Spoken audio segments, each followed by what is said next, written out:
Ahí está. Como les comentaba, lo que suelo hacer primero es hacer una mirada general de todos los trabajos para ver cómo vienen, si se entendió la consigna, si hay algún problema de interpretación a nivel de grupo, porque a veces puede pasar que algo no esté claro y que entonces quizá todo el grupo tenga un mismo inconveniente. En ese caso normalmente suelo hacer alguna modificación, un llamado, una aclaración o algo por el estilo. Si no sucede nada de eso, una vez que hice la revisión general, empiezo a tomar cada uno de los trabajos de manera puntual y ahí voy haciendo la devolución y calificando. Si a alguno le falta algún punto, normalmente aviso para que lo completen antes de clasificar, antes de poner la nota. O sea, si llega a faltar algo, les digo para que lo puedan completar y después termino de calificar. Así que creo que entre hoy y mañana logro terminar con los que me quedan del TP1 y después ya vi que algunas entregaron el TP2, así que tengo trabajo por delante. Perfecto, gracias. Si alguien todavía tiene dudas sobre el TP2, ahora, antes de avanzar con el TP3, lo podemos ir viendo, podemos hacer una revisión general de algunas consultas que puedan haber, cosa de que después puedan entregar tranquilas el TP2, ¿no? Ya no sobre el TP1, que se supone que eso ya está. Las consultas abiertas de los archivos tuvieron muy poquita intervención, así que entiendo que más o menos todo estuvo comprendido. Y lo poco que se consultó se respondió a tiempo, así que si no hay más dudas o más consultas es que entendemos que está todo ok. A ver, sí.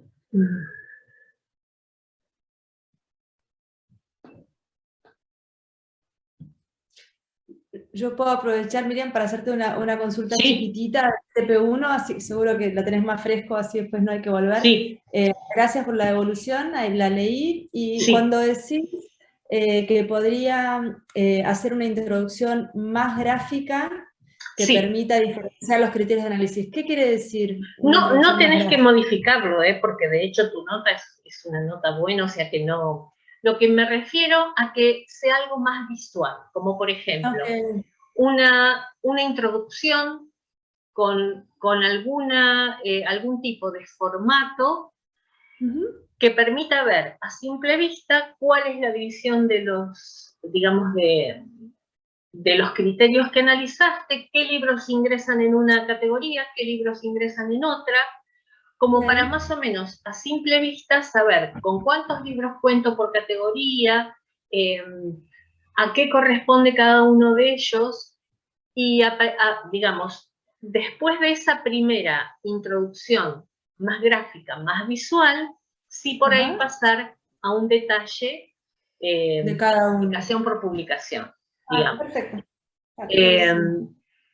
Suele pasar que muchas veces uno está muy acostumbrado a lo que es texto, entonces normalmente uno escribe como si estuviera desarrollando un tema. Esto tiene que ver puntualmente con la especificación de este trabajo, que es un análisis, que es una taxonomía, incluso a veces hacer una ficha que recoja la información en lugar de escribir. No es tu caso, no lo digo que sea tu caso, estoy hablando en general porque quizás acá ahora alguien, espere que voy a admitir en la sala, quizás de lo que voy nombrando, algunos se reconocen con esas características, ¿no? Entonces, como es un tema de análisis, es un tema de comparación, donde después hace falta una conclusión, a veces poder armar una ficha o poder armar un cuadro comparativo de cada una de las publicaciones puede ayudar después al desarrollo del trabajo. Entonces, no es lo mismo introducir con algo que a simple vista a mí me está estructurando el contenido, ¿no? Me está dando digamos, una pauta, un esquema de cómo se va a presentar el contenido y después ir desarrollándolo punto por punto. a eso más que nada, pero como sugerencia, nada más. Sí, sí, no quiere decir que el resto de los trabajos requiera de esto. O sea, este trabajo en específico, quizá con una introducción gráfica de ese tipo, uno se ubica primero, porque, por ejemplo, hablo desde los trabajos que fui viendo, ¿no? A lo mejor algunos recurrieron a una extensión de clasificaciones muy amplia. A lo mejor tenían 10 libros y eran 9 editoriales diferentes, ¿no?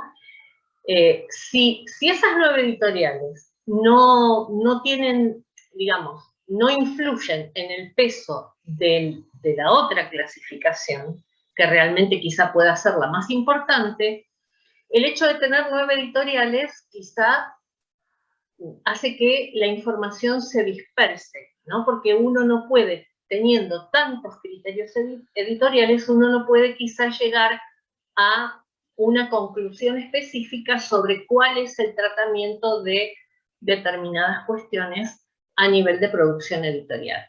Entonces, si tomo la pauta era tomar 2 criterios básicos, que esos criterios después permitan un análisis rico, ¿no? Que uno no se tenga que ir o que abrir demasiado, porque en definitiva, si yo tengo 10 libros, pero las editoriales son 8, quiere decir que a lo sumo tengo 2 libros iguales de alguna de las editoriales, entonces es muy amplio como para poder analizar. Entonces a veces conviene concentrar, de acuerdo a la pauta que se haya tomado en cuenta, conviene concentrar en no más de 3 editoriales. ¿Por qué? Claro. Porque así tengo la idea de que al menos quizá tengo 3 libros de cada editorial como para poder comparar, ¿no? Pero como les digo, esto tiene que ver con las características del TP1. Quizá los otros trabajos no necesiten lo mismo. Entonces, como editores, incluso, nosotros tenemos que saber o que conocer o que determinar de qué manera presentar la información o el contenido, ¿no? Entonces, es eso, es ponernos ya desde el lado del editor como para poder darnos cuenta de qué manera se hace más ameno o se hace más práctico o más conveniente la presentación de un material específico o de una información específica. Es eso. Suele pasar a veces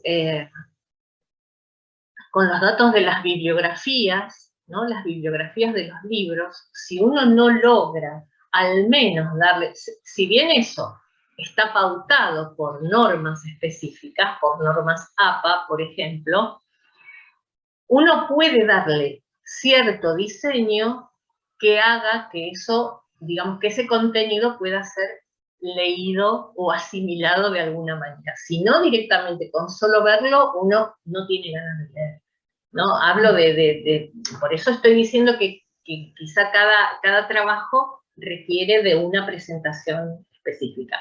Por ejemplo, el que van a hacer el TP número 2, no hay demasiado, o sea, es cálculo, es presentar digamos, la distribución de las páginas, y son cálculos, y es una fórmula, ahí no hay nada complejo, digamos, eso está como muy, muy cantada la manera en que se tiene que presentar, es un trabajo práctico y nada más. Ahora, donde uno puede jugar con de qué forma voy a presentar el contenido, ahí está bueno que uno empiece como a ejercitar esa mirada de editor, saber a quién va dirigido y de qué forma sería más amena la presentación de ese contenido. ¿Algún otro comentario, duda, pregunta, consulta?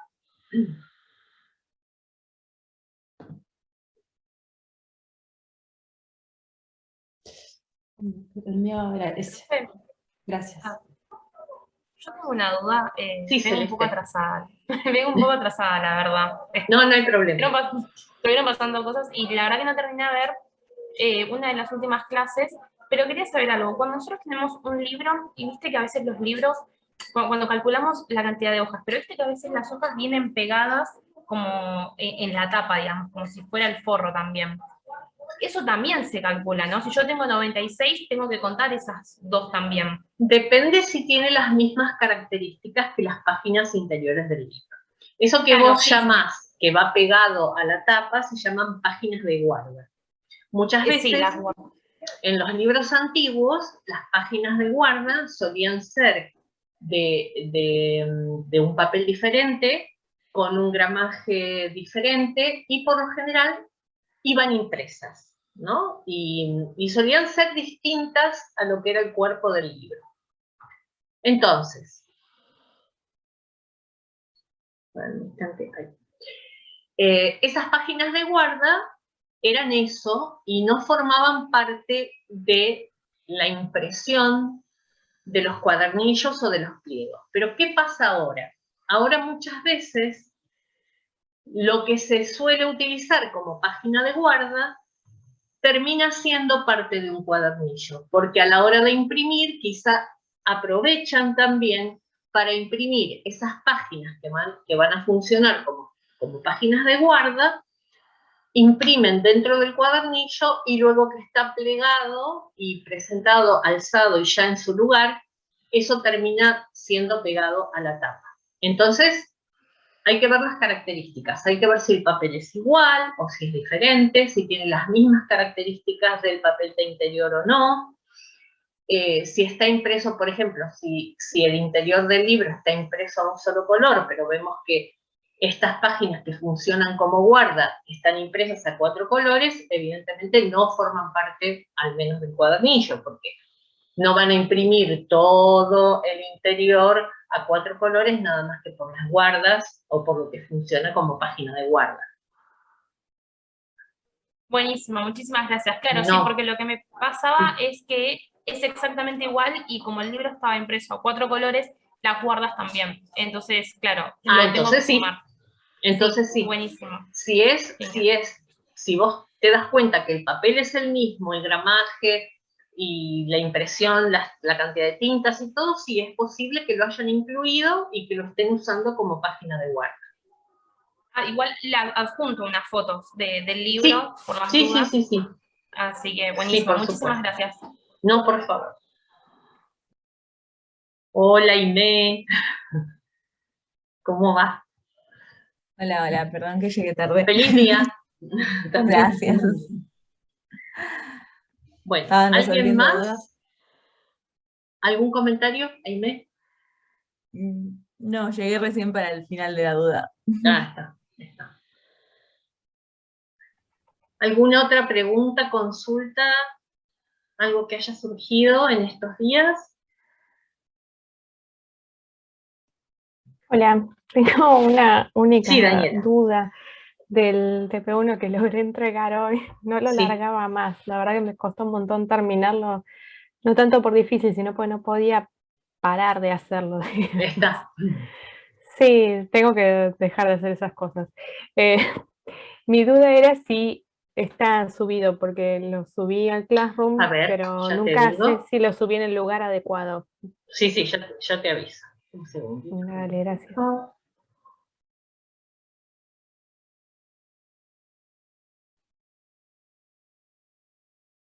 El 1 me dijiste, ¿no? Sí. TP1. Sí, el 1. Que me quedó un poquito extenso, pero es que puse un montón de fotos, por eso. Sí, está entregado. Está bien. Buenísimo, está entregado. Gracias.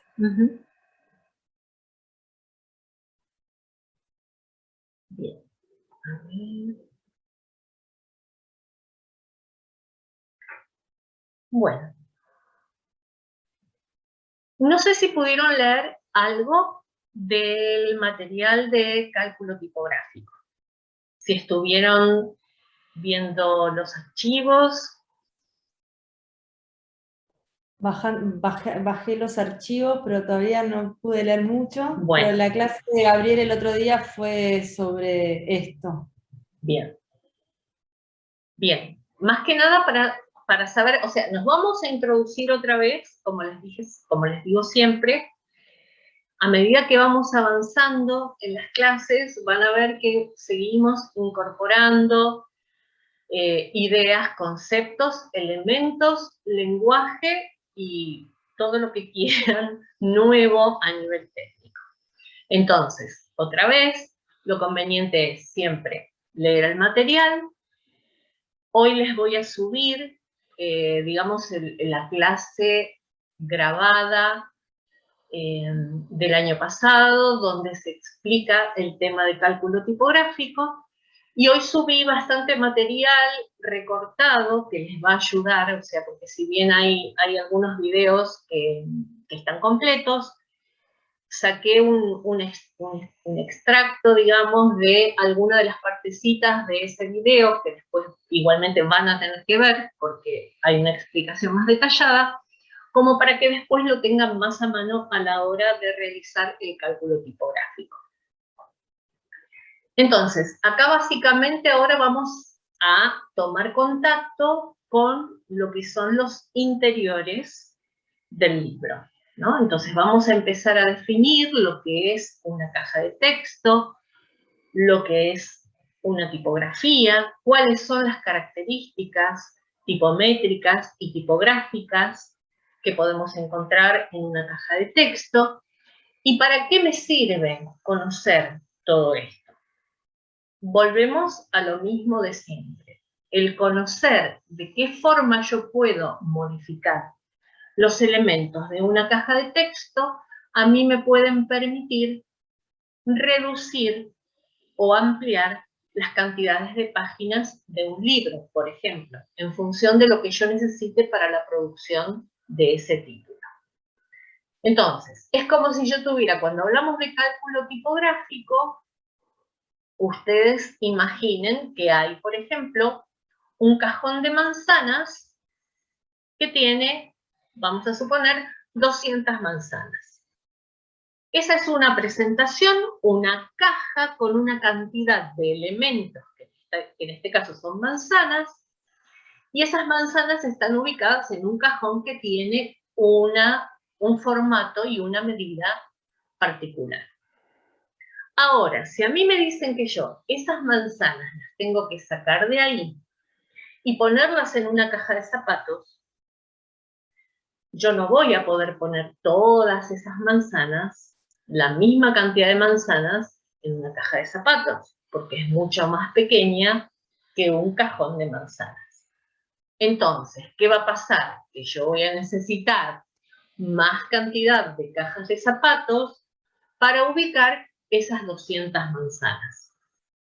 Esta es una forma muy simple y gráfica a la vez de intentar pensar qué hago con todos esos glifos o signos o dibujitos que se llaman tipografía, que están dentro de una caja de texto, y que a veces a mí me dicen, ok, no puedo, es como si yo dijera, no puedo usar 120 cajas de zapatos para ubicar estas 200 manzanas. Necesito que sea en 80. Y bueno, hay cosas que son imposibles y hay cosas que se pueden manejar. Desde lo físico, es muy difícil reducir una manzana a menos que uno la recorte. Pero desde lo que es digital, sobre todo ahora que lo que es la composición gráfica se maneja a nivel digital, sí puedo modificar ciertas variables que a mí me permiten, siempre que no esté perturbando, digamos, el diseño original de una tipografía. Hay varias cuestiones con las que yo puedo jugar para lograr reducir o ampliar la cantidad de páginas de un libro. Entonces, básicamente, con eso tiene que ver la idea del cálculo tipográfico. ¿Se entiende más o menos lo que quiero explicar? Sí, profe. ¿Sí? Sí. ¿Alguna pregunta? ¿Algo que surja?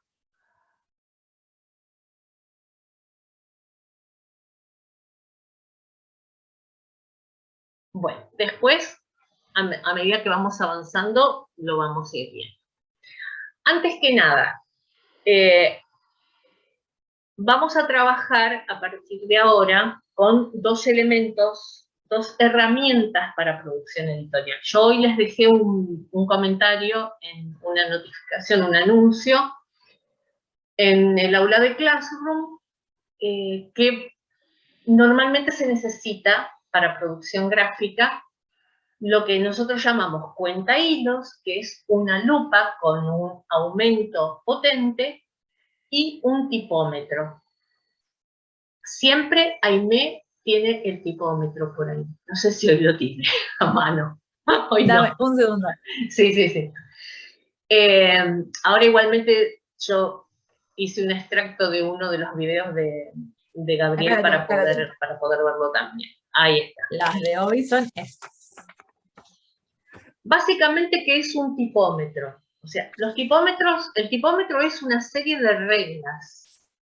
Es un elemento de medición, son reglas que tienen una medida particular. ¿Por qué? Porque mide en cuerpo tipográfico, porque mide en picas, porque hay otra de las reglas que mide la lineatura de la impresión, porque hay otra de las líneas que mide los grisados. Entonces, como son reglas y como son instrumentos de medición, normalmente necesitan que sean exactos, ¿no? Que cuando uno confía en esa medición, que sea exacta. Entonces, ustedes van a encontrar, junto con lo que es el TP número 3, hay un archivo, o también está subido dentro de lo que es el material, hay un archivo que es el del tipómetro. Es un PDF, y normalmente nos preguntan si ese PDF se puede imprimir en papel vegetal, o si se puede imprimir en una impresora láser. Bueno, ¿qué pasa? Que como les decía, o sea, no se puede imprimir, pero se puede filmar. Esto es, uno lleva ese archivo a cualquier lugar donde hagan películas gráficas y lo que hacen es filmarlo en un celuloide. Entonces, ese PDF lo pasan a un acetato, a una película, y nosotros sabemos que esa película, al estar filmada, produce un material que es apto para la medición. Si nosotros, a ver, ahora todo esto sigue siendo bastante relativo, ¿no? ¿Por qué? Porque uno trabaja a nivel digital. Entonces, si uno trabaja a nivel digital, es poco probable que uno utilice un tipómetro. Pero, ¿qué pasa cuando, como editores o en ciertas editoriales, nos piden que nos piden como trabajo reproducir un libro del que no hay ningún archivo digital? Hay opciones varias ahora, desde que las nuevas tecnologías están a la orden del día. ¿Qué pasa? Sí, ese libro podría, o sea, no tengo el archivo original, el archivo digital, porque es un libro antiguo, pero tengo el libro impreso. Una opción es destruir el libro, escanearlo, pasarlo por un OSR, luego recuperar la información y de ahí obtener un archivo digital. Bien, pero si no es eso lo que se pretende hacer, y si solamente lo que quiero tener, supongan que nosotros conseguimos el texto, pero nosotros queremos reproducir ese libro como originalmente era. Entonces, tengo que saber qué cuerpo tipográfico tiene ese libro, a qué interlineado está, cuáles son las medidas de la caja tipográfica, y eso entonces debería medirlo sí o sí con un tipómetro. Es un poquito Yo sé que es complejo y que incluso ahora cuando empecemos a ver cuáles son las consignas del TP número 3, puede prestarse a confusión desde dónde parto, hacia dónde voy. Pero básicamente, cuando yo no tengo acceso a un archivo digital, a un contenido digital, y necesito reproducir un libro del que sí tengo el soporte físico y quiero saber ese soporte físico, por ejemplo, ¿qué característica tiene la caja tipográfica, digamos la caja de texto de cada una de las páginas? Entonces voy a recurrir a esto, al conteo de caracteres, al cálculo tipográfico, al cálculo de interlínea, y de esa forma yo tengo un promedio general de las páginas de ese libro con las características particulares que cada una de esas páginas tengan, como puede ser el capítulo inicial de cada, digamos, la página inicial de cada capítulo puede tener un formato específico, la caja corrida de texto dentro de lo que es el interior del libro puede tener otro formato específico, el libro puede o no tener imágenes, y si es que tiene imágenes, quizá hay una caja con diseño específico para cada una de las páginas que tiene imagen. Bueno, eso es lo que a mí me va a permitir calcular con qué material cuento, cuando no tengo un formato digital. Quedan 10 minutos, pero bueno, como siempre, si se corta nos volvemos al mismo tiempo. Quiero saber si están comprendiendo lo que expliqué hasta ahora, o si hay alguna duda que surja.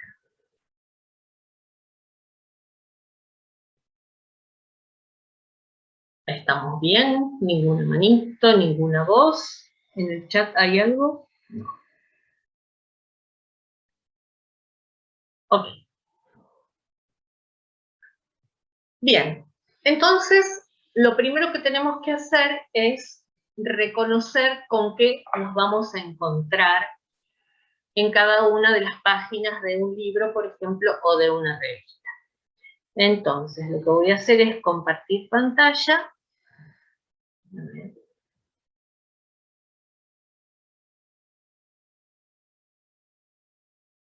Voy a ver primero.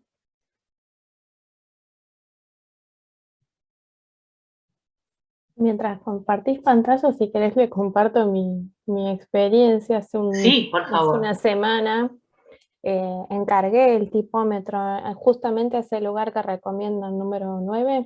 Sí. Y los tienen en stock, estaban 450 pesos. En realidad lo que tardó fue el envío, como siempre. Perfecto. O sea, llegó justamente hoy hace 2 horas. Bueno. Y lo encargué la semana pasada. Pero bueno, los tienen en stock, o sea, y fue todo por WhatsApp y una transferencia bancaria, así que es sumamente accesible. Ni siquiera hace falta que viajen hasta Montevideo. Está bien. La calle Montevideo. Sí. Está bien. Bueno, perfecto, entonces. A ver, compartir pantalla. Ahora creo que sí. ¿Ahora estamos? Ahora sí. Ahora sí. Ok. Bien, entonces sí, acá tenemos entonces una doble página de revista que nos va a servir en este momento ¿para qué? Para comprender o para empezar a entender cuál es la composición o cuáles son los elementos compositivos de una página, que puede ser de un libro o que puede ser de una revista. Básicamente, una primera división de elementos tiene que ver con el texto como elemento principal, porque suele ser el que más espacio ocupa dentro de una caja de diseño. Ese texto a su vez va a tener características particulares, va a tener una tipografía determinada, esa tipografía va a responder a una medida, que es un cuerpo tipográfico, a su vez va a haber un interlineado, que también va a tener una medida característica. Dentro de digamos, dentro de esos párrafos, cada párrafo también va a tener una característica particular. Entonces, acá vemos, por ejemplo, que la caja de texto, aunque veamos en esta primera imagen que hay 2 columnas, si nosotros fuéramos a la composición, seguramente, de la página, estaría a 3 columnas, como vemos la de aquí al lado. Entonces hay estructuras que definen una caja, en este caso siempre la caja de una revista va a ser una caja de texto más compleja, seguramente que la de un libro, a menos que ese libro sea un manual de escuela, un manual de colegio, por ejemplo, que también son de maqueta compleja. Entonces, la caja de texto en sí va a tener unas características particulares, y a su vez todo lo que esté dentro de esa caja de texto también. Por otro lado, vamos a tener las imágenes que nosotros vamos a definir como imágenes a cualquier elemento visual, gráfico, que no tiene por qué ser solamente una fotografía. Puede ser una fotografía, puede ser una ilustración, puede ser un cuadro, puede ser un esquema, puede ser algún formato de estadísticas en torta o de barras, ¿no? Todo lo que tenga cierta característica visual, nosotros lo vamos a incorporar como un elemento de imagen. Y después, por otro lado, tenemos las misceláneas, que las misceláneas son una serie de elementos a veces decorativos y a veces de funciones específicas que ayudan a la composición del texto. Los filetes, por ejemplo, son miscelánea, algunas tipografías o algunos dibujos o algunos glifos con características particulares también forman parte de la miscelánea.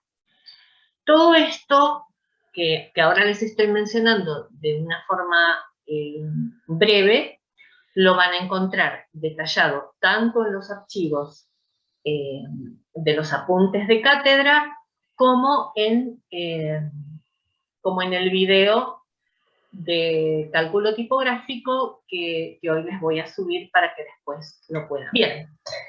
Bien. ¿Alguna pregunta sobre lo que vimos recién?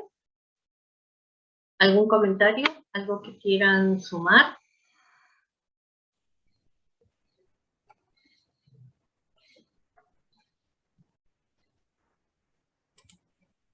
Básicamente, nosotros nos vamos a tener que manejar entonces con lo que dijimos, con el cálculo tipográfico. Por lo tanto, la primera de los elementos que vamos a tomar para hacer el análisis de ese cálculo tipográfico va a ser la caja de texto. Va a ser lo que nosotros veíamos recién en esa doble página como texto, ¿no? Ahí teníamos 2 columnas de un lado, 3 columnas del otro, dentro de esa mancha, de ese grisado, como nosotros denominamos a la caja de texto, como un grisado, vamos a tener tipografía.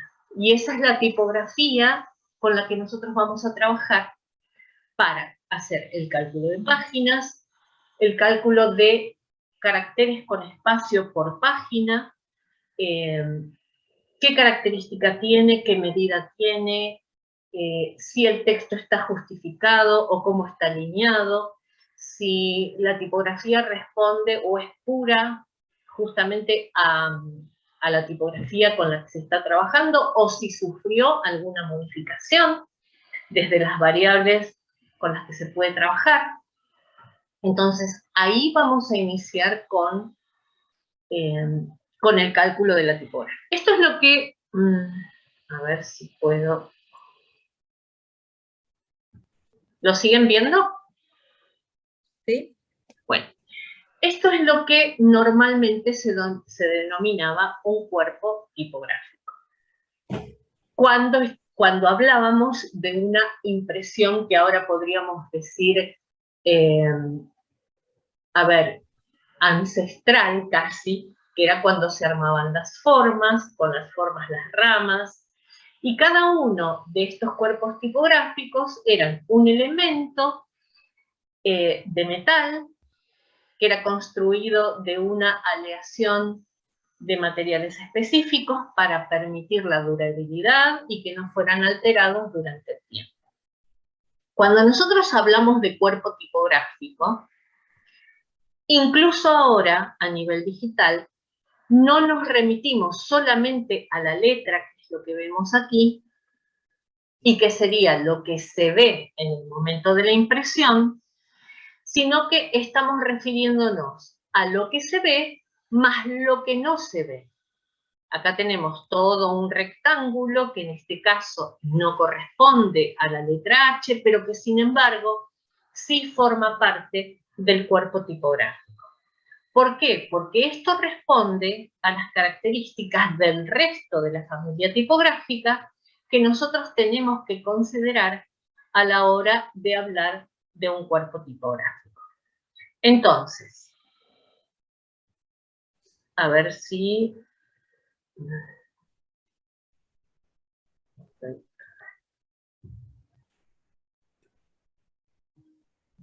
Voy a salir para poder... Como que el espacio ese libre que hay debajo de la H sería el espacio destinado para una descendente, por ejemplo. Exactamente. Ahora se los voy a... Sí, ¿Ahora lo ven? Sí, sí. Bueno, perfecto. Lo que veíamos antes es como si nosotros tuviéramos la H aquí, ¿no? Era una H mayúscula que iría desde esta línea que se marca aquí con la letra A y con la letra C, que sería la línea de base. ¿Qué tenemos acá? Acá lo que tenemos es, justamente, dentro de una familia tipográfica, una serie de caracteres que a mí me están marcando. La media, la composición media, que normalmente nosotros llamamos altura de X, y que es general para todas las tipografías que no tengan ni ascendentes, que es lo que vemos aquí en la letra L, ni descendentes, que es lo que vemos en la letra G. Entonces, tengo una línea de base, que es por donde apoyan, que sería el renglón normalmente que nosotros conocíamos cuando escribíamos, digamos, de manera analógica, ¿no? Ahora escribimos mucho más en forma digital, pero bueno, sería un renglón lo que marca la línea de base y es donde apoyan cada una de las tipografías.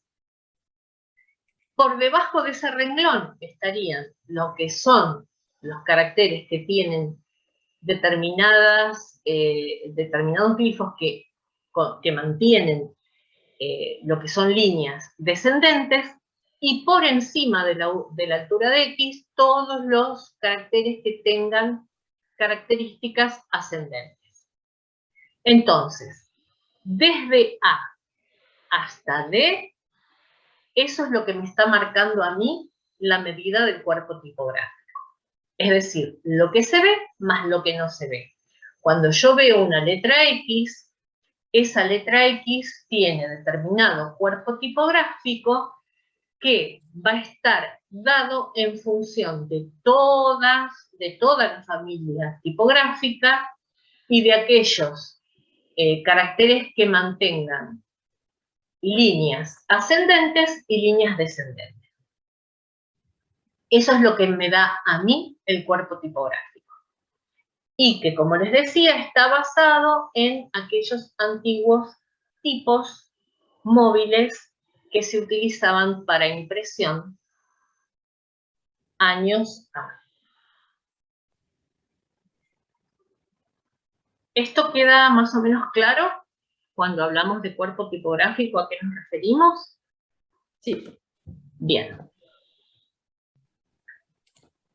Nosotros hablamos de medir, ¿no? De medir cuerpos tipográficos. Entonces, si hablamos de medir, evidentemente estamos hablando nuevamente de algún sistema de medición específico, de alguna forma, de alguna regla, de algún cálculo, ¿no? Otra vez, reglas, números, cálculos.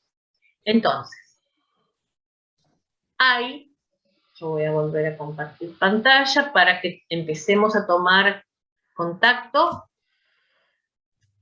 justamente con los sistemas de medición tipográfica. ¿Ahí lo ven? Sí, se ve, profe. Bueno. Bien. En tipometría hablamos metría, tipos, o sea, la forma de medir los cuerpos tipográficos, o los tipos, lo que antes eran los tipos móviles. Entonces, en tipometría tenemos básicamente dos sistemas de medición. Uno es el angloamericano, que es el que se utiliza en Argentina y en muchos países, y el europeo o DIDOT. Entonces, cada uno de estos sistemas tiene una medida diferente para el cuerpo tipográfico.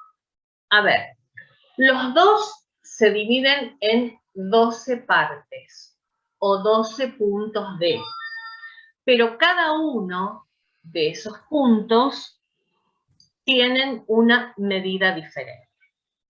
Entonces, para el sistema angloamericano, la unidad de medida es la pica. Entonces, una pica mide 4.23 milímetros.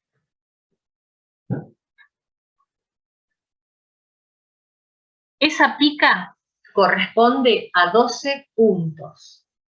O sea, 12 puntos dentro, cada punto en el sistema angloamericano mide 0,352 milímetros. O sea que no llega ni siquiera al milímetro. Y esos 12 puntos conforman la unidad de medida, que es una pica en el sistema angloamericano, y una pica es igual a 4,23 milímetros. ¿Qué pasa con el otro sistema de medición, que es el europeo? Ahí tenemos que la unidad de medida es el Cícero, también corresponde a 12 puntos, pero cada punto, DIDOT, mide, en lugar de 0,52, como es en el sistema angloamericano, mide 0,376 milímetros. Entonces, son dos sistemas de medición distintos. Cada unidad de medida está formada por 12 puntos, pero esos puntos en cada uno de los sistemas tienen una medida diferente.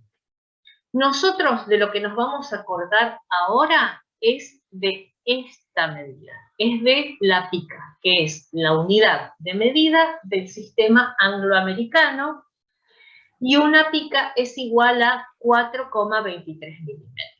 Esto es lo importante para nosotros ahora. Esto tiene que ver con qué vamos a tomar en cuenta cuando nosotros hagamos el cálculo tipográfico.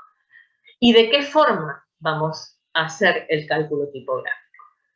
Como les digo, todo esto es solamente ahora a modo de introducción, como les dije, como para no estar en frío de cara al TP número 3.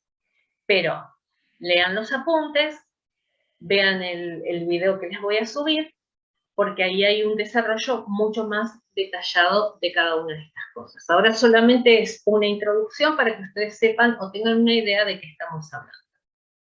Entonces, dudas, preguntas, comentarios. Aide, ¿querés agregar algo? No, muy bien. ¿Sí? ¿Ya se entendieron? Chicas. No, solamente es, en la Argentina usamos solo picas, entonces. El otro Exacto. es como... Bien, sí. Perfecto. Y sí. de curiosidad, ¿dónde se usa el otro sistema? ¿En Francia, no? ¿Se usa por lo pronto el otro sistema o ya no? Mira, por lo general yo trabajé con España y con Argentina y se usa el angloamericano, se usa el sistema de picas. Ajá. Entiendo que sí, hay lugares donde a mí no me pasó, o sea, dentro de lo que yo trabajé en producción editorial, siempre se utilizó el sistema de picas. Nunca necesité usar Cicero. Supongo que sí, habría que ver dónde, pero realmente yo no tuve que enfrentarme a tener que utilizar el otro sistema. Lo mismo que pasa con las medidas de los papeles, o sea, está todo tan estandarizado que a nivel de producción, porque incluso, a ver, nosotros trabajamos, como les decía, en las editoriales con las que trabajé, que mandábamos toda la producción a China, nunca en China nos pidieron algo porque uno trabaja con archivos cerrados, uno envía archivos cerrados, y si uno en el lugar donde va a imprimir aceptan esos archivos y con esas características, evidentemente, como ahora se trabaja con PDF, se trabaja a nivel digital, y los archivos no tienen por qué corromperse, digamos, lo que se imprime como uno lo envía.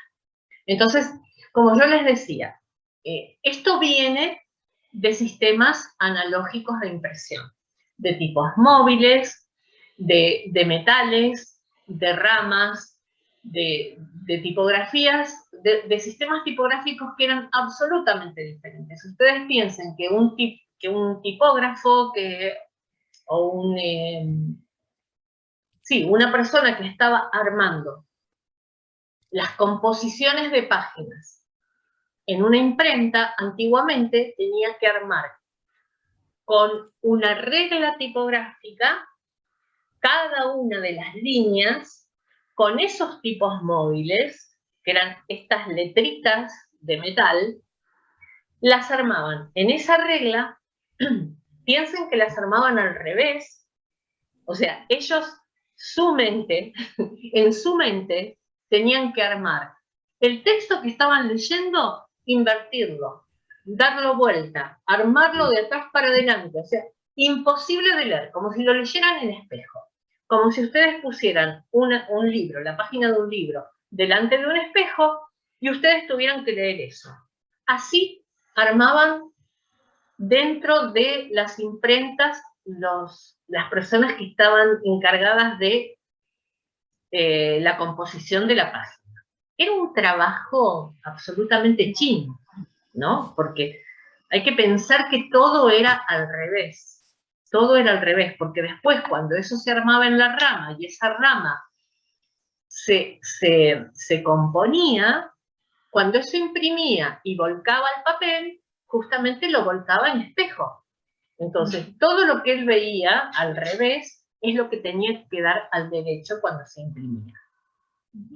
Entonces, en función de eso, es que nosotros tenemos este concepto de tipos móviles de cuerpo tipográfico, que luego se absorbe dentro de lo que es el sistema digital, como estamos acostumbrados ahora, y nosotros también medimos en cuerpos tipográficos. Digamos, una tipografía 12 se supone que es un tipo 12, ¿no? Un cuerpo tipográfico 12.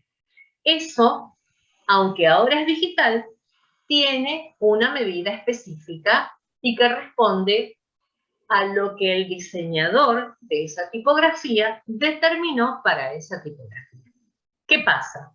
Antes no se podía corromper, digamos, porque antes era imposible que yo el metal lo estirara o digamos, lo estirara de manera vertical o de manera horizontal, o lo comprimiera. Eso no se podía hacer. O sea, un cuerpo tipográfico de metal tenía una medida, la aleación con la que se utilizaba era lo suficientemente resistente como para que eso no se modificara, pero ahora a nivel digital se pueden hacer miles de cosas, incluso corromper la tipografía que tanto trabajo le dio a un diseñador. Entonces, desde lo que yo les puedo decir a nivel de producción editorial, es que por respeto a los diseñadores, al trabajo que se han tomado y al concepto de base que él pensó para esa tipografía, lo que nunca se tendría que modificar sería la tipografía. O sea, si elijo un cuerpo 12, elijo un cuerpo 12 y lo elijo con todas las características que ese cuerpo tiene. Si a mí ese cuerpo no me sirve para una publicación determinada porque come demasiado espacio en las cajas de texto y yo no lo puedo usar porque no puedo responder a la cantidad de páginas que ese libro necesita, no voy a comprimir la tipografía. Elijo otra, porque no solamente, digamos, no solamente estoy perturbando la creación de esa tipografía y la forma en que fue concebida para el concepto que el diseñador ha tenido para esa tipografía, sino que lo más probable es que el resultado de la lectura no sea bueno, o sea, que no responda a lo que yo necesito. Entonces, ¿voy a poder modificar el interlineado? Seguramente que sí. ¿Voy a poder modificar el formato de la caja de texto? Bueno, seguramente que sí. ¿Voy a poder modificar, no sé, el espacio entre párrafos? Seguramente que sí. Pero voy a tratar de respetar absolutamente la tipografía con la que estamos hablando. Y esto me lleva a mostrarles, por ejemplo, el tema de las variables tipográficas. A ver si primero voy a ir... Estaba pensando que incluso el interlineado, pensando en los cuerpos móviles, también tiene un límite mínimo, que es cuando se choca un cuerpo móvil con el otro. Sí, por más que lo digital no, pero hay una cuestión de legibilidad que también hay que tener en cuenta a la hora de retocar el interlineado. Tal cual, pero incluso ahora, no sé si ustedes seguramente han visto, quizá en algunas revistas de diseño, como ahora se maneja todo de una forma muy libre, a veces hay superposición de letras, ¿no? En un título, en un texto o en algo donde se quiere llamar la atención, a veces se superponen las letras, se entrelazan las ascendentes con las descendentes, digamos, eso que antes era imposible a nivel mecánico, justamente por la materialidad de las tipografías, ahora sí es posible desde lo digital e incluso a veces es elegible como diseño, de acuerdo a lo que se quiera lograr con ese diseño específico. Entonces, ahora les voy a mostrar un poquito lo que yo les estaba diciendo. Bueno, esto es lo que un poquito les quería mostrar, ¿no? De qué manera se puede modificar una fuente original, por ejemplo. Esta que vemos en la primera instancia es la fuente original. Esto está 100% siendo original a la composición que el diseñador creó para esta tipografía. ¿Qué pasa si yo la modifico? ¿Qué pasa si le doy más porcentaje a nivel horizontal? Si le doy menos porcentaje a nivel horizontal o si le doy una mayor proporción a nivel vertical. Es la misma tipografía. En la segunda línea, ¿qué hice? En lugar de dejarla al 100%, le estoy dando un 130% horizontal. O sea, la estoy expandiendo horizontalmente un 30% más que la fuente original. Esto provoca, obviamente, una modificación en la caja de texto. ¿Qué pasa si yo reduzco esa proporción? Si tomo la fuente original y en lugar de dejarla al 100%, le doy un 65%. Ahí estoy modificando nuevamente la tipografía y otra vez, obviamente, va a tener efecto en la caja de texto. Ustedes fíjense la diferencia de espacio que ocupa cada una de estas palabras en función de la modificación que hice de la tipografía, siendo siempre la misma tipografía. Y por último, la última opción que tengo, lo que está generado aquí dentro de la fuente original, no se expande a nivel horizontal, sino que lo que se le da es un 50% más, pero en forma vertical. Esto es lo que yo les comentaba recién de qué manera se puede trabajar con una fuente digital, modificándola, cosa que antes era imposible de hacer a nivel físico con las tipografías móviles. Dudas, consultas, preguntas. Consulta. ¿Hay sí. alguna forma de, por ejemplo, no sé, yo me encargan un libro y tengo que tratar de que entre, y ponerle que justo no me entra el último punto? ¿Hay alguna forma de diseño donde se pueda achicar, no sé, por ejemplo, la P y la O y la R queden más chiquititos? Vos tenés el tracking, o tenés, sí, dentro de lo que es, si vas a trabajar, por ejemplo, con InDesign, vos podés pararte en medio de esas dos letras, por ejemplo, y darle un tracking visual o darle un tracking por porcentaje de espacio. Ahí no estás modificando la tipografía, lo único que estás haciendo es reducir un poco el espacio entre letras. Muchas veces, en algunas tipografías, eso no solamente, digamos, se puede hacer, sino que es aconsejable. ¿Por qué? Porque hay tipografías en donde vamos a encontrarnos con que, por ejemplo, entre la B corta y la A, vamos a encontrarnos con un espacio superior a lo que nosotros vemos en las otras tipografías. O sea, nosotros estamos leyendo, por ejemplo, dentro de un texto, estamos leyendo la caja de texto y nos encontramos que cada tanto, por ahí, donde hay una B corta y una A, o donde hay a veces una L, o donde hay una I con las letras que continúan, visualmente el espacio que se genera es superior al que tenemos con el resto de las letras. Entonces, dentro de lo que es la maqueta, nosotros podemos situarnos entre esas dos letras y justamente modificarlo a nivel visual o por porcentaje mayor o menor de acuerdo a lo que necesitemos para que eso se equipare al resto de la palabra, que visualmente se vea armónico con el resto de las letras de una palabra, por ejemplo.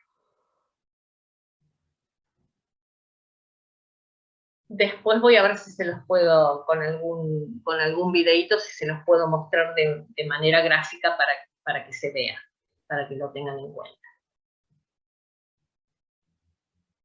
Muchas gracias. ¿Algo más? ¿Otra pregunta? ¿Alguna duda? El ajuste ese que decías recién del interletrado, de todos modos es manual, ¿no? No es que hay una opción en InDesign para decir con esta tipografía cada vez que te encuentres con una I y una O.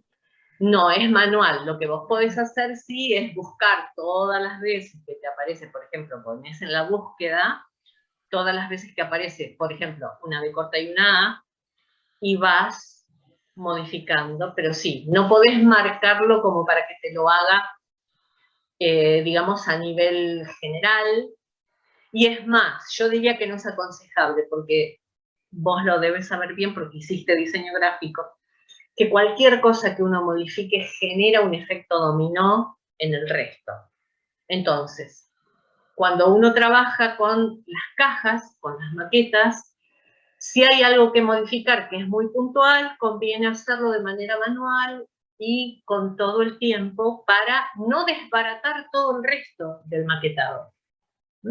Si bien es cierto que programas de edición como InDesign nos resuelven un montón de trabajo que uno puede hacer de forma casi automática, justamente que ese tiempo que uno ahorra aplicando determinadas herramientas me permitan, la capacidad de resolver otras cuestiones que son muy puntuales, con detalle y de manera manual, ¿no? Para justamente no tener digamos, el dolor de cabeza después de tener que modificar un montón de cosas porque se movió acá y eso produjo un efecto dominó que incluso los finales de capítulo ya no me caen donde tenían que caer, se me corrieron, ya no tengo una página en blanco antes del inicio del capítulo.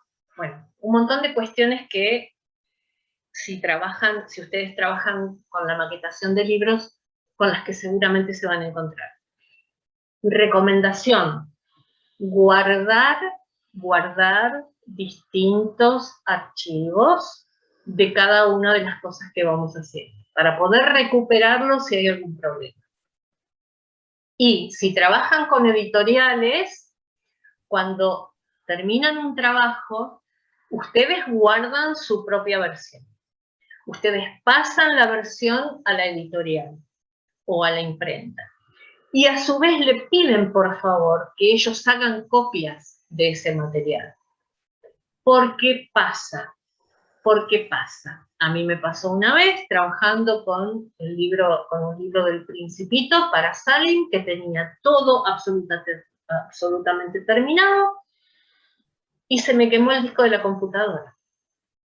O sea, pero mal. Entonces, y lamentablemente no había, o sea, si yo bien tenía algunas, digamos, yo tenía copias guardadas en CD, digamos, porque siempre lo hacía, ¿no? Uno toma todos los recaudos habidos y por haber.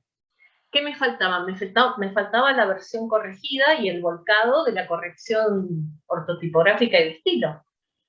O sea, me faltaba y había que volcar todo de nuevo. Y estábamos con tiempos muy acotados, así que no quedó otra que levantar la última versión que yo tenía guardada en CD, y en función de eso que ellos me mandaran el último archivo de corrección, y volver a corregir todas las páginas de acuerdo a la última corrección, porque lo que justamente faltaba era la corrección ortotipográfica y de estilo. Entonces, como les digo, recomendaciones: guarden. Ahora está la nube, ¿no? Ahora uno puede guardar en la nube. En un primer momento, cuando inició todo este tema de la nube, era como un monstruo. ¿Cómo voy a subir yo ahí? Que no sé quién tiene acceso. Sí, está bien, sí. Uno puede desconfiar y puede dudar miles de veces de un montón de cosas. ¿Es una posibilidad de que ellos guarden la información que uno puede perder? Sí. ¿Esa información es tan valiosa como para generar algún problema a futuro en cuanto a derechos de autor o cuestiones por el estilo? Y a veces sí, también. Entonces, bueno, son un montón de cosas que uno tiene que evaluar. Uno puede tener discos extraíbles para guardar los materiales, pero no tengan solo uno, tengan dos, porque aún así un disco extraíble en algún momento puede ser afectado por algún virus cuando uno lo conectó. Todo puede pasar, todo puede pasar. Entonces, al menos tratar de tener solucionado la mayor cantidad de temas en función de que, bueno, hice tantas copias de seguridad, entregué a la editorial la copia, y cuando uno entrega a la editorial, incluso pedirles, como les decía recién, que ellos a su vez también hagan otras copias, y que también las guarden en distintas máquinas, y que también los guarden en distintos discos extraíbles. Porque si ese material hay que volver a reimprimir, que no tiene ningún tipo de modificación, eso ya está hecho, y si uno lo pierde, siempre hay otro que lo tiene y que se puede recuperar. Entonces, a nivel de protección, lo que más se pueda, lo que sobra no va a afectar en ese sentido. Este tema parece un poco engorroso, pero es difícil de explicar, pero es entretenido cuando uno se pone a hacerlo, porque empieza a tomar forma el archivo. Cuando uno empieza a decir, bueno, ¿cómo lo encaramos? ¿Cuánto entra? ¿Cuánto va a ocupar? ¿Cómo se va a ver cuando llegue a ser físico? en Yape, sobre todo el eso. trabajo final es eso. Es hacer un capítulo, creo que eran 3 capítulos, 1, 3 o así. Y jugar con todo el tracking para evitar todas las palabras cortadas, es muy divertido. Exacto. Si tienen más de una versión de un mismo libro o pasean por alguna librería y pueden ver, fíjense las diferencias de las cajas de texto en los libros de bolsillo con la misma versión, en otro tipo de libro, la cantidad, cómo cambia el libro tanto en grosor, tamaño o aspecto cuando uno lo agarra, la diferencia de los márgenes, la diferencia de dónde inicia el capítulo. Más allá, o sea, cuando uno le agrega ilustraciones, obviamente va a cambiar todo, pero es divertido eso. Sobre todo en libros clásicos, no sé, Orgullo y Prejuicio, Mujercitas, eso que tenés 400 millones de opciones, más allá de los censurados y sin censurar y adaptaciones, algo que sea más o menos lo mismo, pero que me cambies la letra, que me la cambien de sin serif a con serif. Y van a ver la diferencia que tiene para el lector. Y algo a tener en cuenta. Una vez que ustedes creen que tienen la caja tipográfica resuelta, o sea, ustedes piensan el libro, tienen el formato, imaginan la caja de texto, los márgenes, como decía Imé la semana pasada, tienen que pensar muy bien la cantidad de páginas que tiene ese libro y qué márgenes internos le van a dar para que a la hora de abrir el libro se pueda leer la caja de texto en su totalidad y no quede cerrada porque se le dio poco espacio al margen interno del libro. Entonces, cuando ustedes ya más o menos tienen cerrada la idea de la caja de texto y volcaron esa caja de texto, siempre hagan una impresión casera para ver si eso responde a lo que ustedes imaginan. Porque es absolutamente diferente ver la caja de texto que están creando en una pantalla a verla impresa. Muchas veces cuando la imprimen se dan cuenta de que la tipografía es pequeña. A lo mejor, a pesar de ser quizá un cuerpo 12, la familia tipográfica que eligieron, cuando está impresa, cuando la ven, se dan cuenta que no responde a las características que ustedes querían para la lectura de esa publicación. Entonces hay que modificarlo. Nunca den por sentado que la caja se va a ver así como ustedes la están viendo en la pantalla, porque no tiene nada que ver, no tiene relación. Uno imagina una cosa y cuando lo baja el físico es otra. Entonces, otra recomendación, impriman. Vean a nivel físico, impriman con las características exactas que esa caja de texto va a tener, con el formato que va a tener, con el formato que va a tener la página, los márgenes, la caja de texto en sí misma, el cuerpo tipográfico, el interlineado, los espacios entre párrafos. Cuando ustedes creen que tienen la caja, que es lo que querían, imprímanlo. Si cuando lo imprimen está todo bien, avanzan. Si cuando lo imprimen se dan cuenta que hay cosas que tienen que modificar, están a tiempo de modificarlas. Eso háganlo en la etapa inicial, o sea, en la etapa inicial del proceso de la maqueta del libro. No vuelquen, no se den cuenta de esto cuando ya tienen todo el libro volcado, ¿no? Entonces es como siempre dice Gabriel, ¿no? Esto de la calidad a nivel de cada paso del proceso de producción tiene que ser el óptimo antes de pasar al siguiente, porque un error en las primeras etapas del proceso de producción genera lo mismo que en la maqueta una modificación, genera un efecto dominó en toda una serie de procesos de producción que siguen, que cada vez se van haciendo más grandes y que terminan siendo una bola de nieve prácticamente imposible de resolver.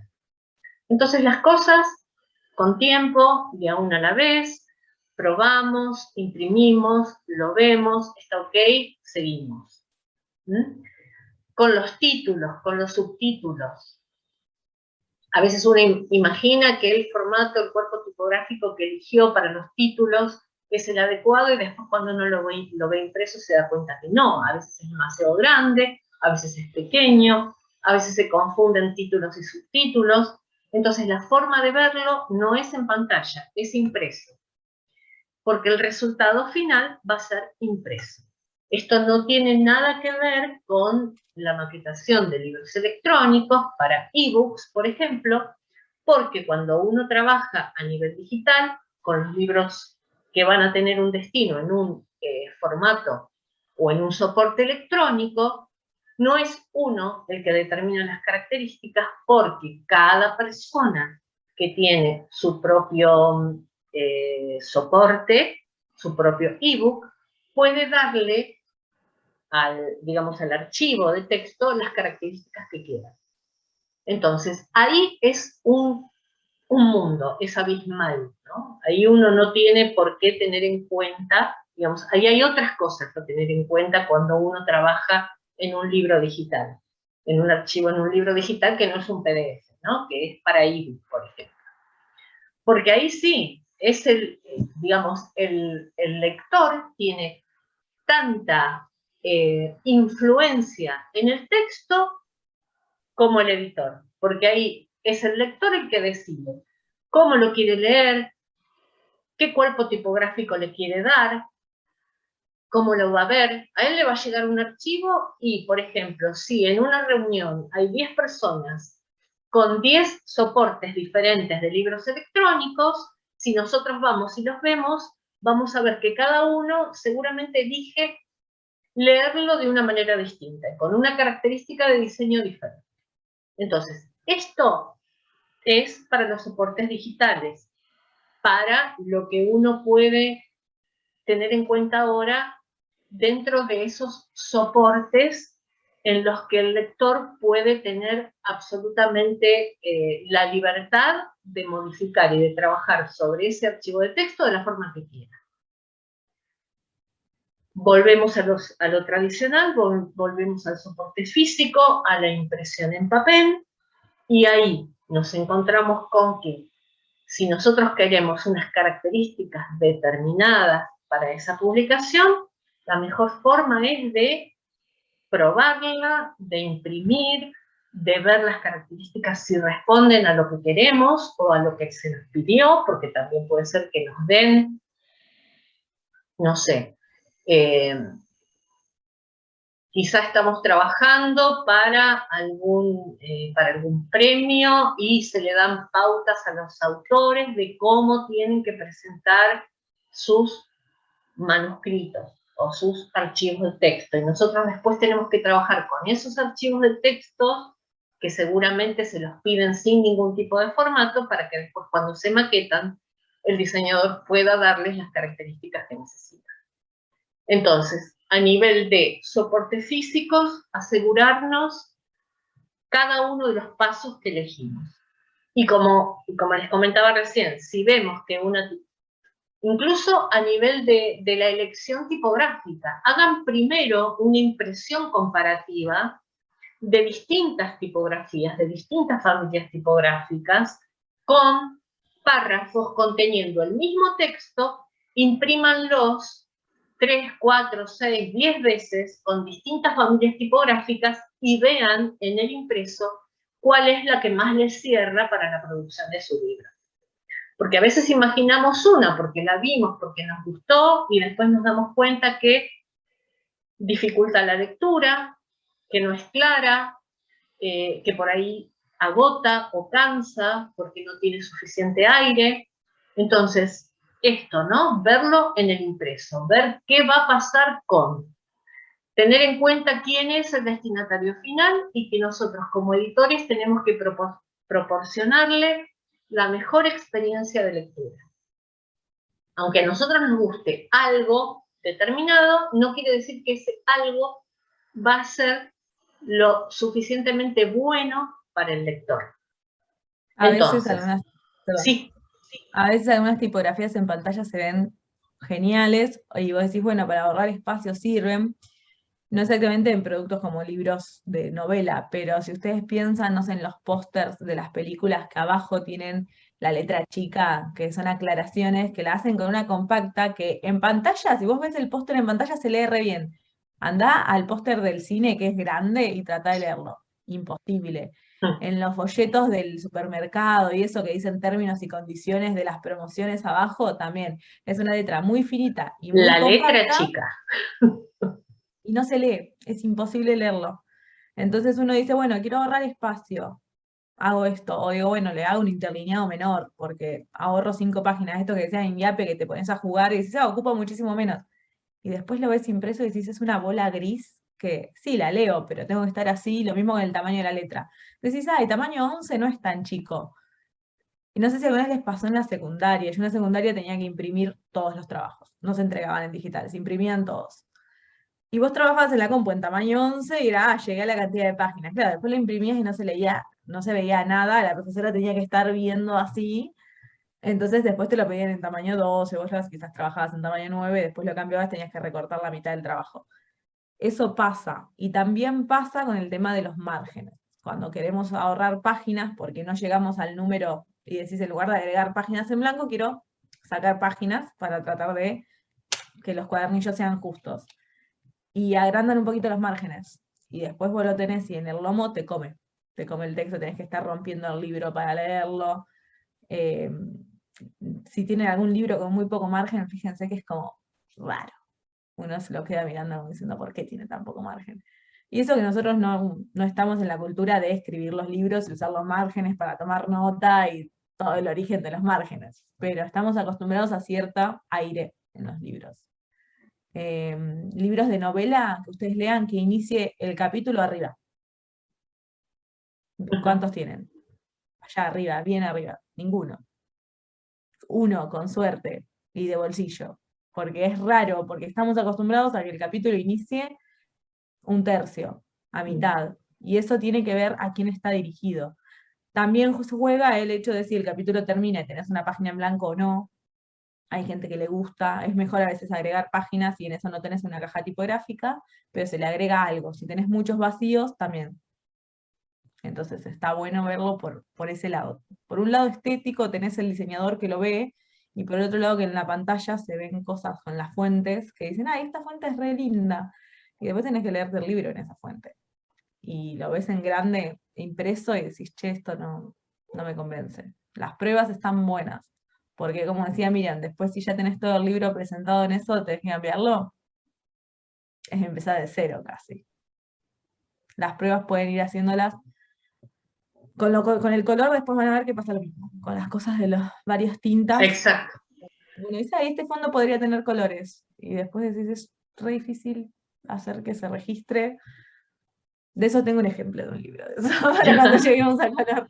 No de la caja tipográfica, pero de meterle color al libro y decís, qué buena idea, y después lo ves en papel y decís, quizás no fue la mejor idea del universo.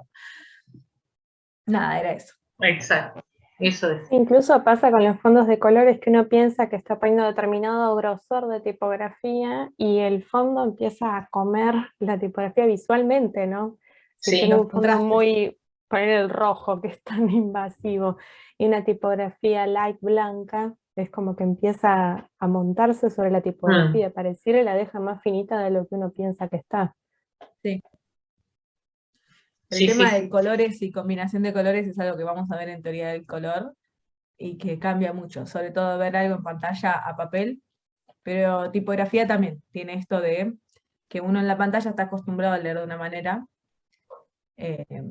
y después pasa también, por ejemplo, cuando trabajan con cómics, si alguien trabajó mucho con cómics, no es lo mismo la caja tipográfica, porque no es todo texto, pero tienen una caja con márgenes, los cómics, los webcómics en internet, no tienen márgenes. Y es como si fuera todo un lienzo de corrido. A veces sí tienen como, bueno, acá tenés una imagen, una viñeta, otra viñeta, otras veces vos vas siguiendo y la historia sigue, no se acaba nunca. Y en papel es otro mundo distinto, porque vos tenés las cajitas de cosas, tenés páginas que quizás son continuadas, esa es la caja tipográfica, pero necesitas el margen. Es muy raro un cómic que no tenga margen. son especiales. Normalmente las ediciones especiales no tienen margen y juegan con la falta del margen. Porque es muy difícil, ahí hay mucha cosa de ilustración y color que no te coma el corte, no te coma parte de la imagen. Entonces, como cada cachito de imagen en un cómic cuenta historia, la falta de los márgenes tienen otro peso en el cómic. La división de viñetas, el espacio, los espacios son silencios en la historia, son silencios que cuentan. Exacto. Entonces jugar con esas cajas tipográficas es mucho más difícil, por eso en cómics suele haber diseñadores mucho más involucrados. Pero también tiene que ver, o sea, presten esos detalles, ya uno tiene que empezar a prestar atención.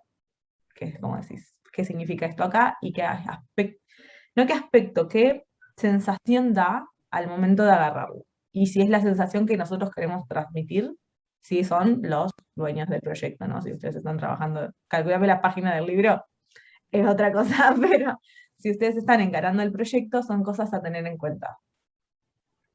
Hay una mano levantada. Sí, Micaela, sí. No, para hacer una sugerencia, si a alguien le interesa el tema de lo que... Ay, no me acuerdo el nombre, perdón. ¿Cómo era tu nombre? Aime. Disculpame. Como decía ella, lo de los cómics corridos que no tenían como márgenes, más que nada los que son online, hay una página que se llama Webtoon, que no sé si lo dijiste por eso, pero para los que no sepan, se suben como si fueran libros así de autoría propia, tipo los autores pueden subir y tienen bases para hacer diseños, o sea, dibujos que te da la página misma, o puedes subir ilustraciones propias, pero la gran mayoría de los cómics no tienen las viñetas, digamos, son todas de corrido. Vos vas como si fuera un PDF, pero todas las imágenes se van como borrando y se van transformando y están todas juntas, digamos. No hay nunca un corte. Está bueno como ejemplo, que a alguien me interesa. Gracias. Choca mucho con el concepto clásico del libro en la mano. Y muchas editoriales, por ejemplo, DC Comics, ahora tiene con Webtoon un arreglo. Llevar eso a papel y decir, bueno, lo vamos a imprimir, tiene todo un rollo. Claro, me iba a decir, te imprimo un rollo y te lo vendo. No, tengo que llevar un libro. ¿Cómo hacemos? Sí. Con este fenómeno de, por ejemplo, pasar muchas de las novelas de Wattpad, que es una plataforma online donde la gente subía a libro, se coparon, porque es verdad, ya tenés el público, entonces mucha gente quiere ese libro impreso. Con los cómics es re difícil, porque tenés que readaptar todo. El otro es el texto y bueno, le metemos un par de ilustraciones por acá, y lo haces lindo, y qué sé yo, ya está todo medio armado. Cuando ustedes quieren adaptar algo que tiene imágenes o una maqueta más compleja, hay que empezar a tener en cuenta un montón de cosas de la caja donde va a entrar en la página. El libro en papel tiene limitaciones con las que se puede jugar y hacer cosas geniales que lo digital no lo tiene. No, es divertido eso. Bien. Bueno, entonces para ver, por último, para ver con qué podríamos jugar o qué es lo que hay que tener en cuenta a la hora de manejarnos con las cajas de texto. A ver si voy a compartir la pantalla.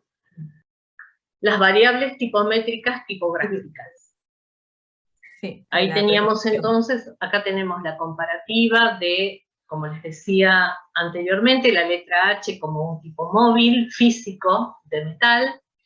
Al lado, las características que tenemos ahora, que proceden obviamente de esos tipos móviles, a nivel digital, que tienen que ver con las ascendentes y las descendentes, que forman parte de todo lo que se ve más lo que no se ve dentro del cuerpo tipográfico.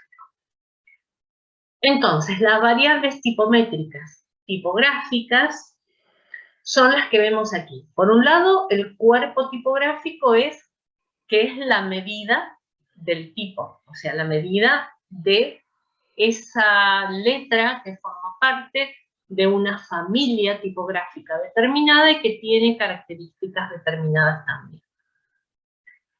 Eso es lo que, en principio, sería conveniente no modificar y respetar tal cual fue creada con el diseño determinado, manteniendo la estructura de esa tipografía conforme a lo que originalmente se concibe para esa familia tipográfica. Después, por otro lado, tenemos la interlínea,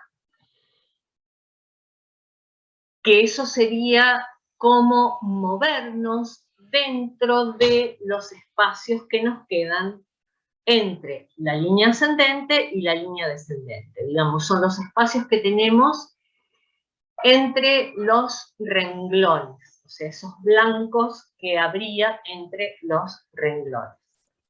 Después, por otro lado, el interletrado, que esto sí habría que tener en cuenta también, de no modificarlo, a menos que sea necesario, como habíamos dicho, de tener que colocarnos en medio de dos letras que visualmente tienen un espacio superior a lo que armónicamente muestra el resto de la palabra, y lo podríamos estar modificando con un tracking visual o con un porcentaje de acuerdo a lo que necesitemos.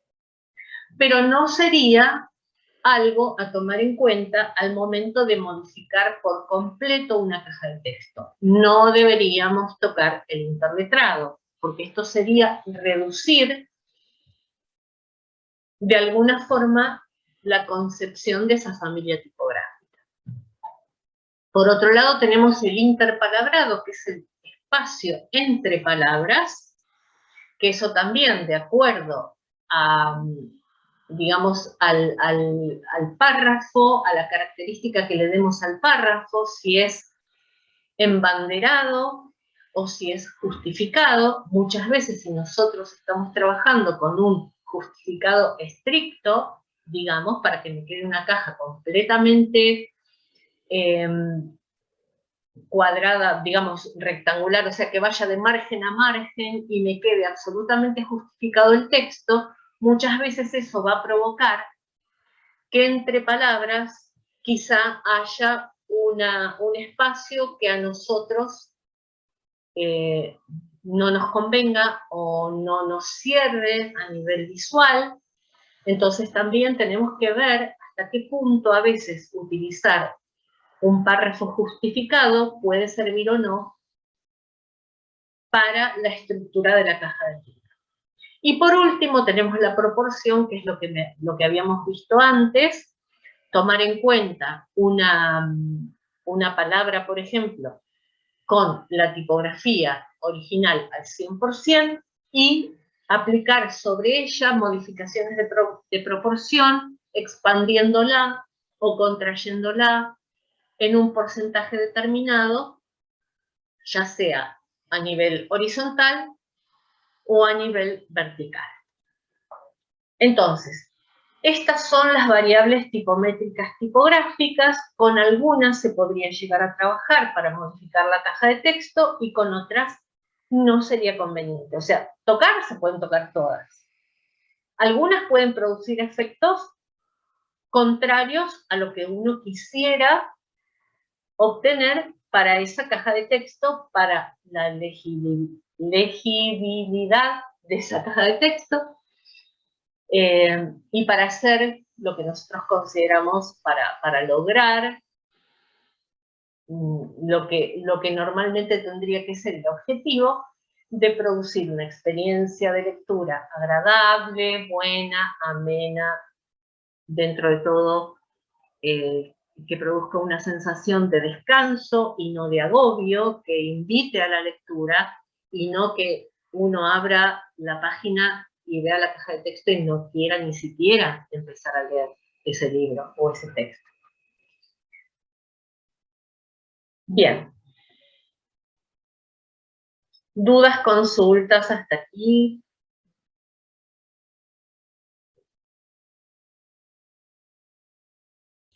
Una pregunta en general, Sí.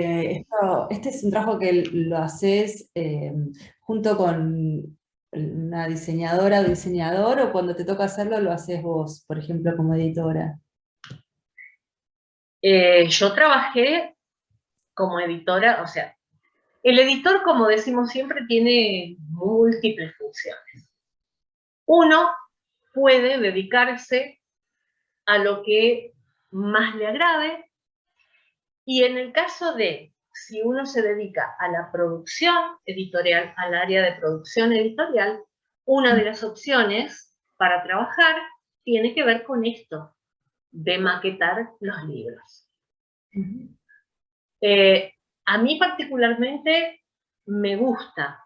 Me gusta ¿por qué? Porque es dar esta forma desde lo, digamos, desde lo digital, empezar a imaginar la caja, empezar a imaginar qué formato va a tener, cómo lo quiero presentar, qué tipografía voy a elegir, qué interlineado, o sea, una serie de cosas con las que uno puede trabajar. Si uno trabaja con libros infantiles, más que mejor, porque uno puede jugar con un montón de variables que quizá en un libro de texto corrido no.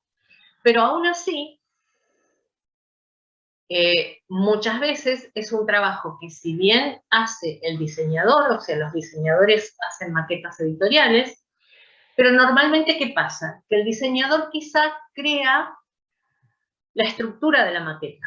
O sea, el diseñador seguramente te va a armar la maqueta y te va a dar la maqueta vacía. O sea, te va a dar un archivo donde se supone que hay una maqueta. Entonces vos, cuando empieces a volcar, te vas a encontrar, cuando empieces a volcar el texto, te vas a encontrar con las características que le dio el diseñador. Si es uno el que maqueta, si es uno el que parte de cero con esa maqueta, aún siendo editora o aún habiendo estudiado y siendo editora, uno está en un determinado momento trabajando con las maquetas virtuales o digitales de los libros. Uno puede empezar de cero, uno puede crear estilos. Lo importante es crear estilos, sobre todo si hay colecciones. Uno tiene que trabajar con estilos. Hay estilos de párrafos, hay estilos tipográficos para aplicar.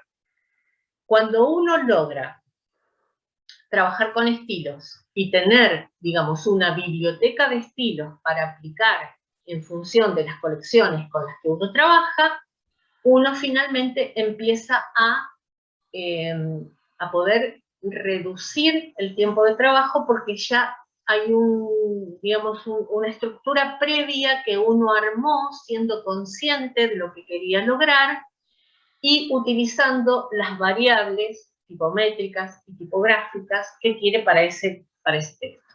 Entonces, muchas veces sí, somos los editores los que trabajamos con las maquetas, muchas veces son los diseñadores. Como les decía, los diseñadores quizá lo que entregan es un archivo con el diseño, la estructura y nada más, no hacen el volcado o digamos, el armado del libro, ¿no?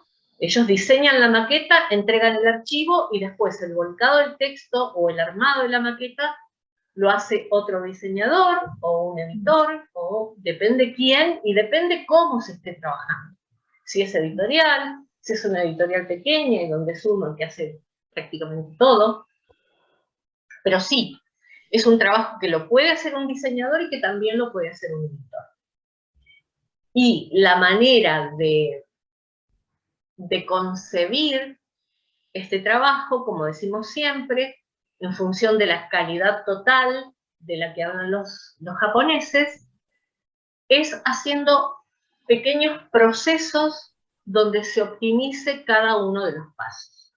El hecho de trabajar con estilos en un archivo de un programa de diseño es lo que nos va a permitir, una vez que está creado, digamos, está creada toda la estructura de esa maqueta, nos va a permitir reproducir esa maqueta si nosotros tenemos una colección de manera absolutamente fiel.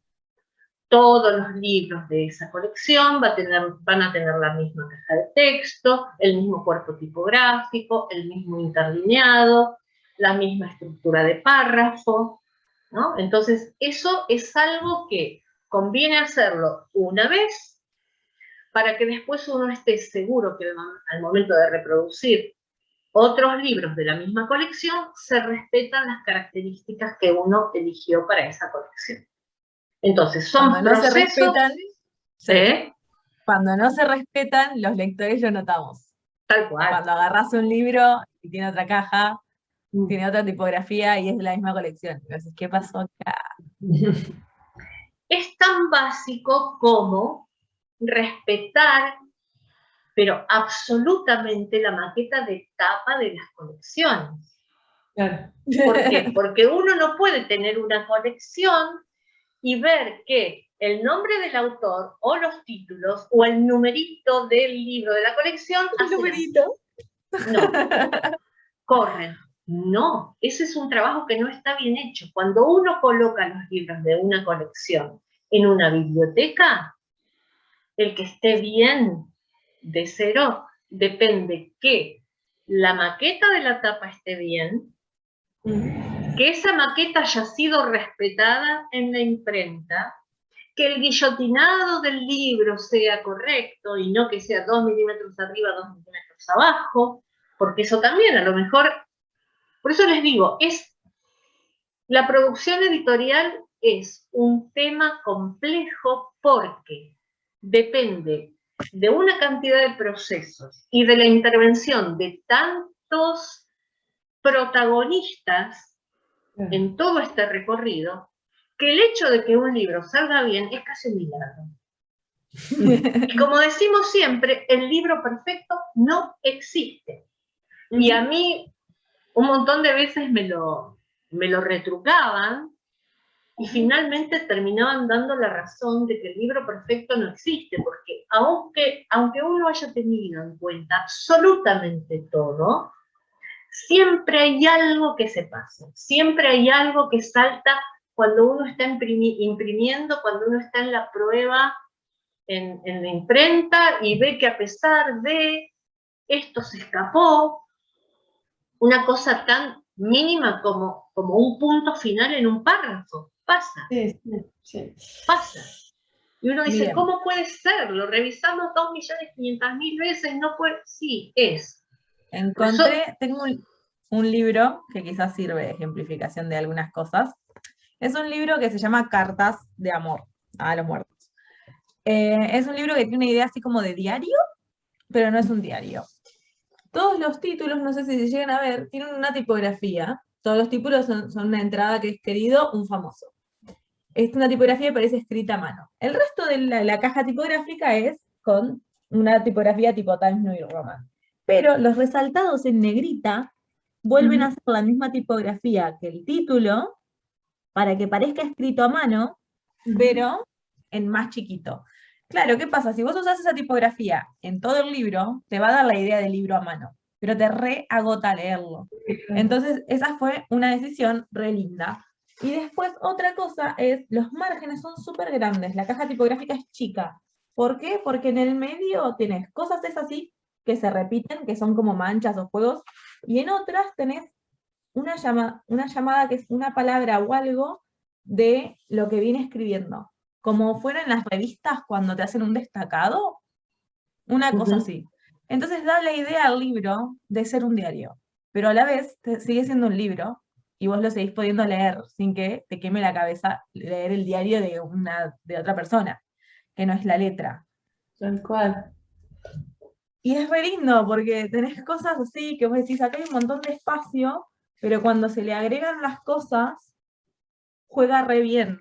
Y el cambio de tipografía está muy bien usado, porque solo es en los resaltados, en el final, claro, y en los títulos. Y es una caja que quizás uno no usaría para un libro porque te está alargando el libro. Tenés mucho espacio en blanco. Pero es que quería, ¿el libro fuera corto o que diera esta impresión? Esta es re lindo. Hola, ¿sabes qué? Justo estaba viendo ese libro porque me lo pidió un alumno, pero yo lo tuve hace mucho en papel y lo regalé, se lo regalé a una chica. Y en digital no tiene todos esos detalles. ¿No los tiene? No, no los tiene. Yo justamente lo tengo acá en el celular porque lo estaba reenviando hace 2 minutos. Y no lo tiene. Se pierde un montón. Se pierde un montón, sí. Bueno, yo lo tengo también acá en tapa blanda y es totalmente diferente. Eso que vos mostraste tiene, o sea, no está lo mismo. ¿No Tiene lo otros tienen? detalles. Esta es la No, por edición ejemplo, claro, en especial. tapa dura. ¿Ves? Por ejemplo, en las esquinas tiene esa paginita. Claro. Tiene, mira, creo que ahí se ve. Sí. Te dice querido, pero es totalmente diferente al que Está vos mostraste. cortado. Vos tenés un capítulo pegado al otro. Yo cuando cambia de capítulo Claro. tiene una página en blanco en el No, medio. además que no tiene eso que vos decís de escrito a mano, o sea, mira, es tipografía, tipo, no. Claro, el sobrecito nomás. No, Claro, este tiene nada que ver. dibujos, todo. Bueno, vean cómo el mismo libro, en distintos formatos, la cambia y cambia la caja tipográfica. Más allá del digital, la otra versión, esta es la versión de colección, vamos a decir, la versión cuidada, hasta es tapa dura, tiene el borde es violeta. Tuvieron decisiones sobre la caja tipográfica, no es que nada más le cambiaron la tapa. Decidieron que los capítulos estén separados y no de corrido, que los detalles en los márgenes sean otros, que la tipografía sea otra, porque querían dar otro impacto. Entonces, las decisiones sobre la caja y sobre el cálculo tipográfico de decir, bueno, ¿cuánto voy a ocupar el libro? Tiene mucha importancia al momento de decidir qué tipo de libro van a hacer. Muy bien, muchas gracias. Genial que todos tuvieran una versión distinta del libro, eso no me lo olvidé. Todos leyéndolo. Es un libro re heavy, disfrútenlo, pero está bueno. Bueno, cerrando. ¿Duda, consulta de último momento? Profe, yo tengo una pregunta con respecto al tipómetro. A mí me lo imprimieron tipo todo junto en una lámina así, mira. Y no sé cómo cortarlo. O sea, fui a una librería porque pensé que me lo iban a poder cortar y me dijeron que no lo podían agarrar como el papel, que no me lo iban a poder cortar. Hay unas marcas. Tiene las guillotinas, pero me dijeron que ellos no me lo iban a poder cortar, que me lo iban a cortar como arrugado. No sé qué es lo que me dijeron. Me dijeron que lo corte con un cúter. A mí me da miedo. ¿No pasa esto está cortado con un cúter. O sea, pongo una regla, la tengo fuerte y corta. No, yo tenía miedo de arruinarlo, digo, lo que me falta. Recomendaciones. Mira bien la marca de corte. Si tenés una regla metálica, mejor. La regla para cortar. Sí. Y la regla, agárrala con todos los dedos. O sea, vos vas a apoyar. Dame un segundo que voy a buscar una regla, que voy a tener una acá. Esta no es la de corte, ¿no? Pero. Y apoya, es transparente encima, justo. Apoya los dedos así para que no se te mueva. No es importante que estés haciendo mucha presión en un punto, sino que sostengas más superficie. Claro, si no pensaba pedir a alguien que me la tenga, para yo poder cortar tranquila, porque si ya veo que se me mueve y me queda todo mal. Se va a cortar, pero a ver si llego a decirlo antes. El cúter corta porque es filoso, no porque hagas fuerza. Que esté bien afilado y con solo pasarlo por arriba suave, va a cortar. Si vos haces presión, es más probable que se te mueva la mano y se te corte desparejo. Si se corta, volvemos, chicas. Volvemos. Igual. Corta. Y sin miedo. Buenísimo, gracias. Bueno. Estamos entonces, cerramos ya. No sé si hay alguna otra duda, alguna otra consulta.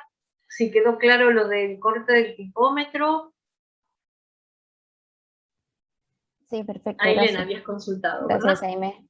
Sí, gracias. Sí. Bueno, entonces, para la semana que viene, vean, yo voy a subir el video de... Vale, les voy a pasar el link del video de cálculo tipográfico. Tienen también unos cortes, unos videos cortitos que hoy subí a Classroom en la parte de material complementario, donde está también lo de cálculo tipográfico, pero primero que nada lean los apuntes, pónganse en contacto con los textos, después vean la clase de cálculo tipográfico y la semana que viene arrancamos entonces ya con las consignas del TP número 3 y para desarrollar el TP número 3. Así que, como les decía, en el transcurso de hoy y mañana termino de corregir y entregar el TP número 1 con las devoluciones y las notas. Vean en todo caso lo que se refiere a el cuentahilos y al tipómetro. Lo que en principio necesitarían ahora es el tipómetro, aunque se van a encontrar con que también yo les subí un material en archivos de PNG transparentes como para poder trabajarlos de manera digital. Pero bueno, es otra alternativa solamente. Si hay que trabajar en el físico, lo mejor es trabajar con el tipómetro. Pero bueno, les mostré, van a encontrarse también con que, con el objetivo de que comprendan cómo se trabaja sobre la caja de texto para medir la tipografía, el interlineado, no teniendo clases presenciales, que normalmente vamos con el tipómetro al escritorio de cada uno y les mostramos cómo se hace. Lo que puedo hacer es mostrárselos de forma digital, y lo mismo que se aplica de forma digital, se aplica en el físico con el tipómetro, con el celuloide sobre la página de texto. Básicamente eso. No sé si hay algo más que quieran comentar o consultar. Si no, les agradezco una vez más que hayan estado, que hayan participado de la clase, que tengan un hermoso resto de semana, un lindo fin de semana. ¡Viva la primavera para ustedes! Se viene lo lindo. Que bueno, aunque todo esté mal, con la primavera uno por lo menos lo ve de otro color. Así que feliz Día del Estudiante, otra vez. Y bueno, gracias, gracias por haberse tomado el tiempito para reunirse. Les mando un abrazo, que estén bien y nos vemos la semana que viene. Chao, profe. Chao, profe, nos vemos. Gracias.